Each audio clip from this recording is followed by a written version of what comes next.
Hello everyone, आज का जो मेरा ये वीडियो है उन कैंडिडेट्स पे है जो कैंडिडेट्स कंफ्यूज रहते हैं।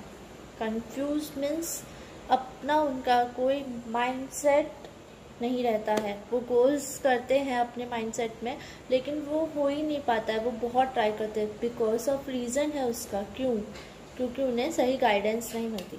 जैसे गाइडेंस मीन्स कैसे, जैसे हम 10 लोगों से अलग अलग अपने व्यूज़ रखते हैं। जैसे अभी मेरे को कोई प्रॉब्लम हुआ तो मैं जाके फॉर एग्जांपल अपनी भाभी से पूछूंगी, अपने भाई से पूछूंगी, अपने मम्मी से पूछूंगी, अपने डैडी से पूछूंगी।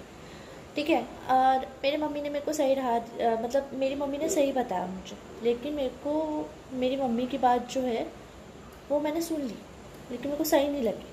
तो मैंने जाके बाहर पूछा, बाहर मुझे अलग अलग गाइडेंस दी। ऐसे ही होता है जब हम फर्स्ट से लेकर 10th तक पढ़ाई करते हैं तो हमें कोई डाउट्स नहीं होता। सिर्फ हमें किस चीज़ का टेंशन रहता है, हमारे रिजल्ट्स का टेंशन रहता है। लेकिन जैसे ही हम 12th में आते हैं तो हमारा टेंशन बढ़ जाता है, क्योंकि उसमें 3 ऑप्शंस होते हैं जो हमारे स्ट्रीम्स होते हैं। ठीक है, साइंस हो गया, कॉमर्स हो गया और आर्ट्स हो गया।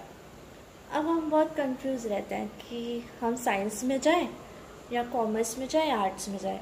साइंस तो बहुत टफ होता है, तो साइंस अगर हम लेते हैं तो आगे ग्रेजुएशन तक साइंस करना बहुत कंपटीशन टफ में हो जाता है। फिर हम सोचते हैं आर्ट्स में जाएंगे, लॉ कर लेंगे, ये सब कर लेंगे। फिर हम सोचते हैं कॉमर्स में जाएंगे, पर कोई माइंड सेट नहीं होता है। अब ये तो बात थी 12th की। ठीक है, तो बहुत सारे कैंडिडेट्स कंफ्यूज रहते हैं कि हम लोग करें तो करें क्या। तो 12th में आने के बाद जब 12th से हम निकलते हैं, क्रॉस होते हैं, तो कुछ लोग क्या करते हैं 11th और 12th। आप में से भी बहुत सारे लोग होंगे जिन्होंने 11th और 12th साइंस से किया होगा और फिर 12th के बाद सोचा चलो कॉमर्स में चले जाते हैं। अब बहुत कंपटीशन टफ हो गया है, साइंस आगे तक हम नहीं झेल सकते।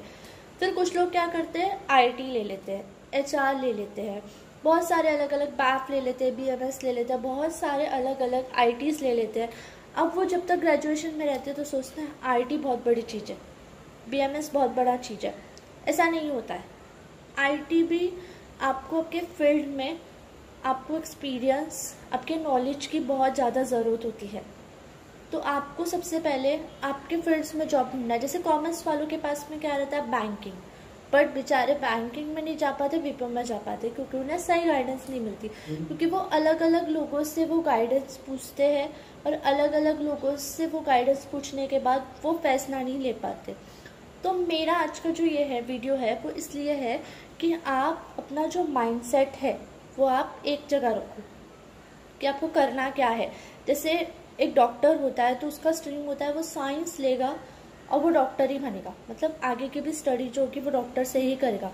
तो मेरा मतलब कॉमर्स वालों के लिए है कि अगर आप बैंकिंग सेक्टर में जाना चाहते हो और आपको सही गाइडेंस नहीं मिल पा रही है, तो आप सबसे बड़ा क्या करो कि आप जो बैंकिंग्स के एग्ज़ाम्स रहते हैं, जैसे कुछ बैंकिंग्स होते हैं, जैसे मेरे हिसाब से जो बैंक है गेम्स हैं जो आपको अपनी वैकेंसी निकालते हैं, जो आपको अपॉइंट कर सकते हैं।